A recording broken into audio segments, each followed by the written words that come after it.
আমার আজকের রেসিপি হচ্ছে ঝিঙ্গের জল বড়া। এই রেসিপিটা আমি ফেসবুকে ইউটিউবে এত দেখেছি, আমার দেখে খুব খেতে ইচ্ছে করলো, তাই আজকে আমি বানাতে শুরু করলাম।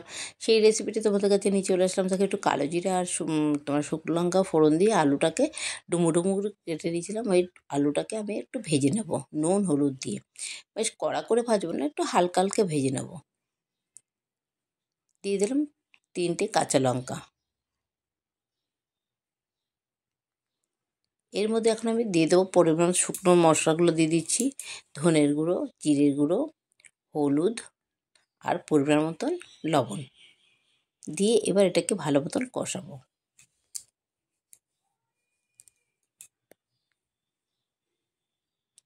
এবার কষানো হয়ে গেছে, এবার দিয়ে দিচ্ছি ঝিঙেগুলো কেটে রেখেছিলাম। বেশ দেখো ডুমো ডুমো করে বেশ একটু বড় বড় করে কেটেছি।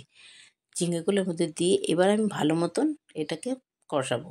ভালো মতন নাড়বো, মানে ঝিঙে সেই মশলাটা যেন সব ঝিঙের গায়ে লেগে যায়, এমনভাবেই এটাকে কষাবো। দিয়ে দিলাম মিষ্টি। মিষ্টিটা কিন্তু অবশ্যই দেবেন, না এই নিরামিষ তরকারি তো একটু মিষ্টি না দিলে স্বাদটা আসে না।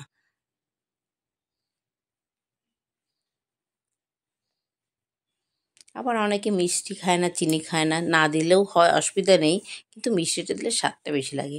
এবার আমি কিছু মটর ডাল বেটে রেখেছিলাম, সেটার মধ্যে দিয়ে দিলাম তোমার পরিমাণ মতো লবণ, হলুদ, জিরের গুঁড়ো আর ধনের গুঁড়ো, আর দিয়ে দিলাম একটু আটা, আর দিয়ে দিচ্ছি একটু মিষ্টি। আটাটা কেন দিয়েছি জানো তো? আটাটা দিয়েছি যে জলের মধ্যে যে ফুটন্ত ঝিঙের মধ্যে যে ডালটা দেবো, তাহলে ডালগুলো গলে গলে যাবে না। আটাটা দিলে সুন্দর একটা শক্ত শক্ত বড়াগুলো হয়ে থাকবে। দেখো ঝোলে আমার একদম মানে এত টুপু টুপু হয়ে গেছে, মনে হচ্ছে যে আমি জল দিয়েছি, এক ফোঁটাও জল দিইনি। ঝিঙ্গা দিয়ে যা জল ওঠে, এর মধ্যে আর কি জল দেওয়া যায়? দেখো ঝোলটা ফুটে উঠেছে, সব সিদ্ধ হয়ে গেছে। এবার আমি দিয়ে দিচ্ছি সেই ডালের বড়াগুলো। দেখো এক এক করে কাঁচা বড়াগুলো দিচ্ছি, কিন্তু একটা বড়াও ভাঙবে না, যেহেতু আমি একটু আটা দিয়ে দিয়েছি। এর মধ্যে একটা বড়াও ভাঙে না বা গলে যাবে না, খুব সুন্দর মানে হয় বড়াগুলো। আর ঝোলটা যে খেতে এতটা টেস্ট হয়, সত্যি কথা, এটা পুরো হালকা একদম, ঝাল মশলা এত বেশি না, কিন্তু এই গরমকালে না এই তরকারিটা সত্যিই ভালো লাগে।